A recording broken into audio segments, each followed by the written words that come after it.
Pensé que un teléfono muerto no podía hacer daño, hasta que el mío, apagado desde hace años, se encendió solo en mitad de la noche. La pantalla brilló con un número que no existía en mis contactos y un mensaje corto apareció. Estoy detrás de ti. Me giré de golpe. No había nadie. El corazón aún no había dejado de latir cuando llegó el siguiente mensaje. Ahora estoy frente a ti. Suscríbete ahora, porque después de esta historia, nunca volverás a ignorar una pantalla encendida en la oscuridad. Nunca fui de guardar cosas viejas, pero ese teléfono era una excepción, no por cariño, sino por olvido. Llevaba años en el fondo de un cajón, sin batería, sin chip, sin razón alguna para seguir existiendo en mi vida. Un objeto muerto que había sobrevivido a mudanzas, cambios y versiones nuevas de mí mismo. Y cuando lo encontré aquella noche, no sentí nada especial, solo una vaga curiosidad al verlo cubierto de polvo, con la pantalla apagada y el plástico amarillento por el tiempo. Lo dejé sobre la mesa sin pensar, convencido de que era solo otro resto del pasado, y me fui a dormir con la tranquilidad de quien cree conocer el funcionamiento básico de las cosas. Un teléfono sin energía no se enciende. Un teléfono sin señal no recibe mensajes. Y lo que no funciona no puede hacerte daño. Me despertó una luz blanca atravesando la habitación, una iluminación fría y puntual que no encajaba con la oscuridad de la madrugada. Y durante unos segundos pensé que estaba soñando, hasta que reconocí el sonido. Ese clic seco y antiguo que los teléfonos viejos hacían al encenderse. Un sonido que no había escuchado en años, pero que mi cuerpo recordó de inmediato. Me incorporé en la cama con el corazón acelerado y vi el teléfono sobre la mesa, completamente encendido, vibrando suavemente, como si respirara. La pantalla mostraba un mensaje nuevo. No había nombre, solo un número largo, incompleto, con dígitos que no parecían seguir ningún patrón lógico. El texto era corto, directo, imposible de malinterpretar. Estoy detrás de ti. Sentí un escalofrío recorrerme la espalda y sin pensar me giré bruscamente, esperando ver a alguien de pie en la habitación. Una silueta, una sombra, cualquier cosa que explicara el mensaje. Pero no había nada, solo la puerta cerrada, las paredes inmóviles y el silencio espeso de la noche. Me reí nerviosamente, intentando racionalizarlo, diciéndome que debía de ser una broma, un error, algún resto de batería que había despertado el dispositivo por pura casualidad, aunque en el fondo sabía que eso no tenía sentido. Antes de que pudiera tocar el teléfono, vibró otra vez. Ahora estoy frente a ti. El aire pareció espesarse. Miré lentamente hacia la mesa y vi algo que no debería ser posible. La cámara frontal del teléfono estaba activa, mostrando una imagen borrosa y oscura, como si estuviera transmitiendo desde algún lugar sin luz. Y en esa imagen, poco a poco, empezó a distinguirse una forma humana. Retrocedí instintivamente, tropezando con la cama, mientras la figura en la pantalla se acercaba a la cámara con un movimiento lento, deliberado, como si supiera exactamente cuánto miedo estaba provocando. El teléfono vibró de nuevo, y esta vez el mensaje no fue una amenaza, sino una afirmación tranquila, casi amable. Siempre contestas tarde. Apagué la luz de la habitación, convencido de que así podría romper esa conexión absurda, pero la pantalla del teléfono siguió brillando, iluminando el cuarto con una luz antinatural, y en ese resplandor vi algo que me heló la sangre. El reflejo de alguien de pie frente a mí, alguien que no estaba allí cuando levanté la vista. En ese momento entendí que el teléfono no se había encendido para comunicarse conmigo, sino para confirmarme algo que ya estaba ocurriendo, algo que llevaba tiempo esperando el momento exacto para llamar mi atención. Y mientras el dispositivo vibraba una vez más, con una insistencia paciente, comprendí con horror que esa no era la primera vez que recibía esos mensajes, solo era la primera vez que los estaba leyendo. No dormí después de aquello. Me quedé sentado en la cama con el teléfono sobre la mesa, observándolo como si pudiera moverse por sí solo, esperando que volviera a vibrar, que confirmara que todo había sido real y no una alucinación causada por el sueño interrumpido. Pero el silencio se prolongó de una forma inquietante, un silencio activo, cargado, como si el dispositivo simplemente estuviera dándome tiempo para reaccionar, para asumir lo que ya había comenzado. Al amanecer, la pantalla seguía encendida, sin perder brillo, sin mostrar advertencias de batería baja, como si la energía no fuera un problema para él. Y cuando finalmente me atreví a tocarlo, sentí un leve pulso bajo mis dedos, una vibración suave que no correspondía a ninguna notificación visible. Revisé el número del que habían llegado los mensajes y confirmé lo imposible. No existía, no seguía ningún formato real, y aún así, al intentar bloquearlo, el sistema se congeló durante unos segundos antes de mostrar un aviso extraño, uno que nunca había visto en ese modelo antiguo: contacto no reconocido por el sistema. Pasé el resto del día con una sensación constante de ser observado, no desde la habitación, sino desde mi propio bolsillo, porque, contra toda lógica, guardé el teléfono conmigo, incapaz de dejarlo solo, incapaz de deshacerme de él sin entender primero qué estaba ocurriendo. A media tarde llegó otro mensaje, sin vibración, sin sonido, simplemente apareció en la pantalla: no miraste bien. Me detuve en seco en mitad de la calle. El ruido de la gente a mi alrededor se volvió distante y levanté la vista instintivamente para mirar los reflejos en los escaparates, convencido de que vería a alguien detrás de mí. Pero solo encontré mi propia imagen multiplicada en los cristales, deformada por la luz del día, y aún así tuve la sensación clara de que ninguna de esas copias era completamente mía. Volví a casa con un nudo en el estómago y cerré la puerta con llave, apoyándome unos segundos contra ella, como si eso pudiera protegerme de algo que ya había cruzado un límite invisible. El teléfono vibró de nuevo. «Siempre haces lo mismo», decía el nuevo mensaje, y antes de que pudiera preguntarme a qué se refería, llegó otro más: «Te giras, pero llegas tarde». El sudor me recorrió la espalda al recordar la primera noche, el impulso inmediato de mirar detrás de mí, la certeza de que ese gesto había sido anticipado, esperado, casi ensayado. Encendí todas las luces del apartamento y dejé el teléfono sobre la mesa del comedor, decidido a no tocarlo más, a ignorarlo como si fuera un objeto inerte. Pero la pantalla se encendió sola, mostrando ahora una lista de mensajes antiguos que yo no recordaba haber recibido, conversaciones incompletas fechadas años atrás, todas con el mismo número imposible, todas con frases breves y perturbadoras que parecían describir mi rutina con una precisión enfermiza. Llegas cansado, te sientas aquí, miras la puerta, dudas. Sentí un mareo al comprender que esas descripciones correspondían a momentos específicos de mi vida, hábitos que nunca había contado a nadie, acciones automáticas que ni yo mismo notaba conscientemente. El último mensaje de esa conversación antigua me heló la sangre. «Todavía no me ves».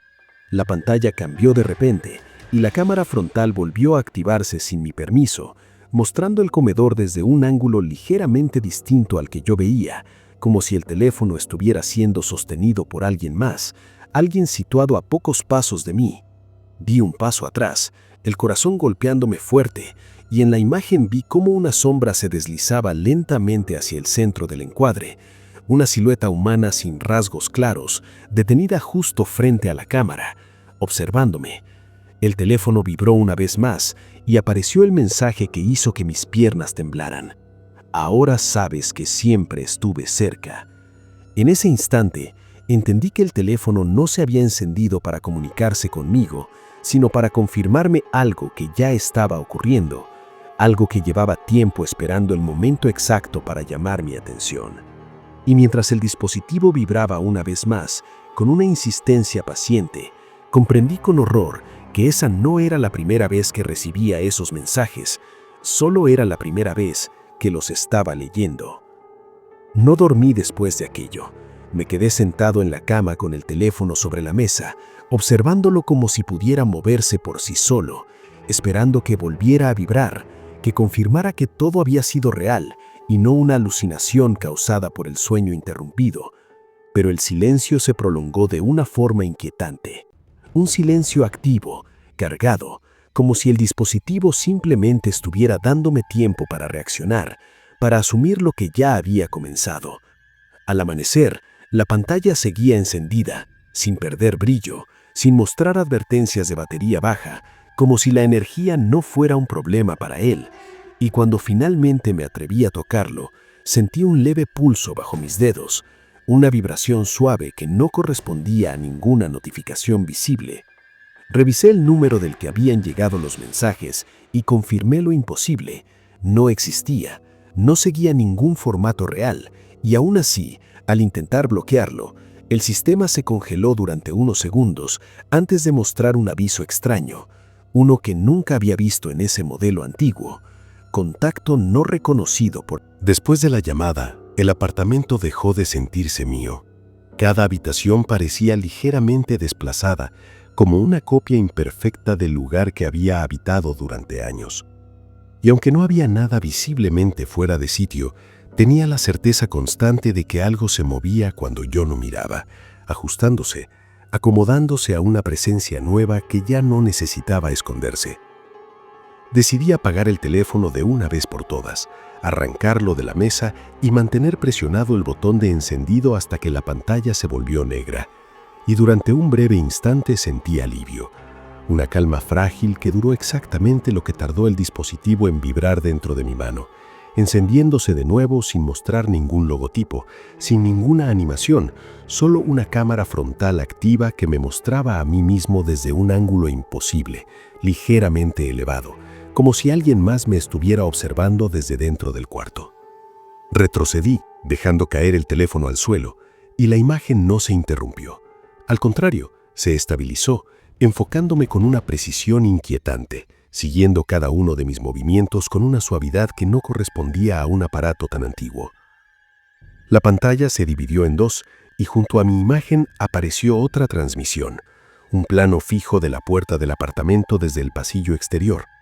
El mensaje llegó sin aviso. ¿Miras hacia adentro? Yo miro hacia afuera. Sentí un escalofrío al comprender que el teléfono estaba mostrando lugares donde yo no me encontraba, perspectivas que no podían ser captadas sin una presencia física real. Me acerqué a la puerta con pasos lentos, tratando de no hacer ruido, y apoyé el oído contra la madera. Pero lo único que escuché fue un silencio expectante, como si el pasillo mismo estuviera conteniendo la respiración. Cuando volví la mirada a la pantalla, la imagen del pasillo había cambiado. Ahora mostraba una sombra alargada que se acercaba a la puerta, deteniéndose justo frente a ella.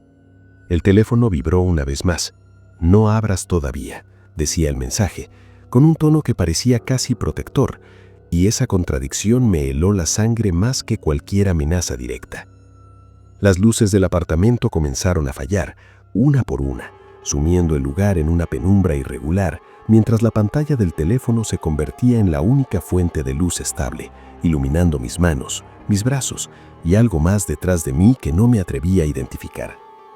La imagen de la cámara frontal empezó a retrasarse ligeramente respecto a mis movimientos, una fracción de segundo apenas perceptible, pero suficiente para generar una sensación de desajuste profundo, como si el tiempo estuviera perdiendo coherencia dentro de ese rectángulo luminoso.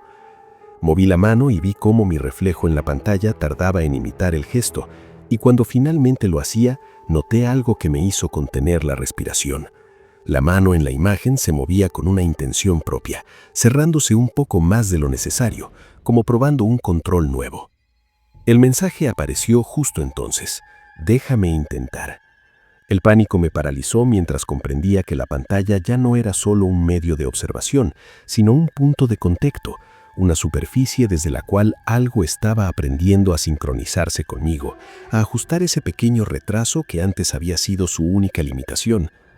El teléfono vibró con insistencia, y en la pantalla mi propia imagen levantó la vista y sonrió levemente, una sonrisa que yo no había hecho, una expresión ajena que marcó el momento exacto en que entendí que ya no era solo observado, sino que estaba siendo practicado. No sé cuánto tiempo permanecí inmóvil después de ver esa sonrisa que no había nacido en mi rostro. El miedo me había vaciado por dentro, dejándome en un estado extraño, casi clínico, en el que cada pensamiento parecía ajeno, como si ya no fuera yo quien los producía, y mientras la pantalla del teléfono seguía encendida en el suelo, proyectando esa versión alterada de mí mismo, empecé a notar pequeños cambios en mi propio cuerpo, detalles mínimos que solo se perciben cuando uno está demasiado atento. Mi respiración no coincidía exactamente con la del reflejo, mis parpadeos llegaban tarde, y cuando tragaba saliva sentía que el gesto había sido ensayado antes de ejecutarse. El teléfono vibró de nuevo, pero esta vez no hubo mensaje inmediato.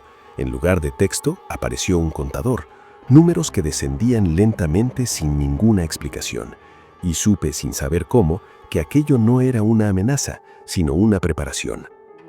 Intenté alejarme, avanzar hacia la habitación, pero mis pies se movieron con una torpeza inusual, como si alguien más estuviera aprendiendo a usarlos en ese mismo instante, y al mirar de reojo la pantalla, vi que la imagen ya no me seguía con retraso, sino que se adelantaba levemente, ejecutando mis movimientos una fracción de segundo antes de que yo los sintiera como propios. El mensaje apareció cuando el contador llegó a 0. Ahora es más fácil.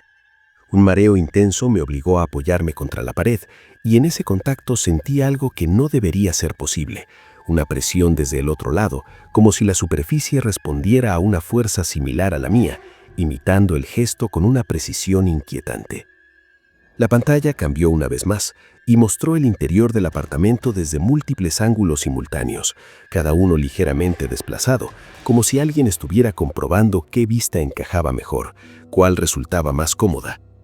«Te mueves mejor cuando no piensas», decía el nuevo mensaje, y en ese instante comprendí que aquello había dejado de observarme para empezar a utilizar mis reacciones, mis reflejos, mis impulsos automáticos como una interfaz. Intenté gritar, pero el sonido salió apagado, extraño, y al ver la pantalla entendí por qué. La versión de mí mismo que aparecía allí abrió la boca al mismo tiempo, pronunciando las palabras con una claridad perfecta, como si la voz hubiera sido redirigida antes de llegar a mis labios. El pánico se transformó en una sensación de desdoblamiento, una certeza insoportable de que ya no ocupaba el centro de mis propios movimientos. Y cuando levanté la mano para tocar mi pecho, sentí el gesto repetirse desde adentro hacia afuera, no como un reflejo, sino como una orden ejecutada en paralelo. El teléfono vibró una última vez y el mensaje final de esa noche apareció con una calma absoluta, sin signos de amenaza ni urgencia. «Solo necesito que descanses».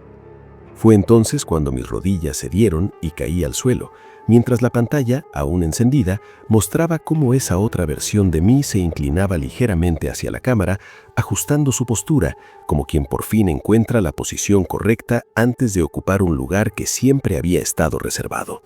Desperté sin saber cuánto tiempo había pasado, con el cuerpo pesado y la mente extrañamente en calma, una calma artificial que no nacía del descanso sino de la ausencia de resistencia. Y lo primero que noté fue el silencio absoluto del apartamento, un silencio limpio, ordenado, como si cada sonido innecesario hubiera sido eliminado. El teléfono ya no estaba en el suelo, sino sobre la mesa, perfectamente alineado con el borde, con la pantalla apagada por primera vez desde que todo comenzó, y durante un instante pensé que quizá había terminado, que todo había sido una secuencia de alucinaciones provocadas por el miedo y el cansancio, hasta que intenté levantarme y sentí ese leve retraso, esa fracción de segundo en la que mi cuerpo parecía esperar una instrucción antes de obedecerme.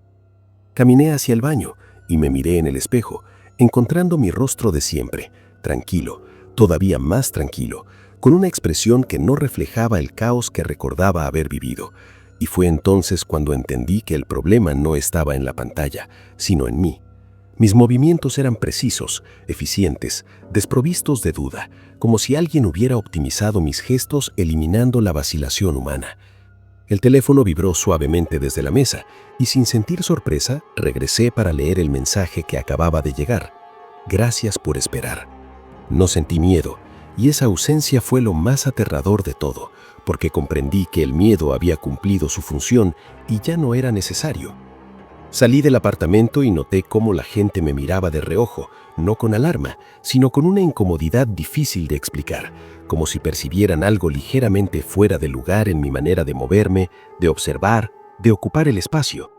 Cada vez que alguien tardaba en responder, Cada vez que dudaba frente a una pregunta simple, sentía una urgencia interna, un impulso suave pero firme de intervenir, de completar la acción por ellos. Y el teléfono vibraba en esos momentos, confirmando el gesto con mensajes breves. Ahora lo haces mejor. Aprendiste rápido. Esa noche, de vuelta en casa, me senté frente a la mesa y dejé el teléfono a un lado, ya no como una amenaza, sino como una extensión silenciosa. Y cuando la pantalla se encendió por última vez, no mostró mi imagen, sino un chat abierto, con un mensaje nuevo que aún no había sido enviado. Leí las palabras y reconocí la frase sin esfuerzo, porque ya la había pensado antes de verla escrita. Estoy aquí. Miré alrededor del apartamento, consciente de que no había nadie más conmigo, y aún así supe que eso ya no importaba, porque aquello que había aprendido a responder por mí no necesitaba una forma visible para existir. El teléfono vibró suavemente, esperando, y con un movimiento que ya no sentí como una decisión, sino como una continuación natural, presioné enviar. En algún lugar alguien recibiría ese mensaje desde un número que no existía, y cuando mirara a su alrededor buscando una explicación, yo ya estaría ahí, ocupando el espacio que dejara libre, respondiendo a tiempo, por fin, en su lugar.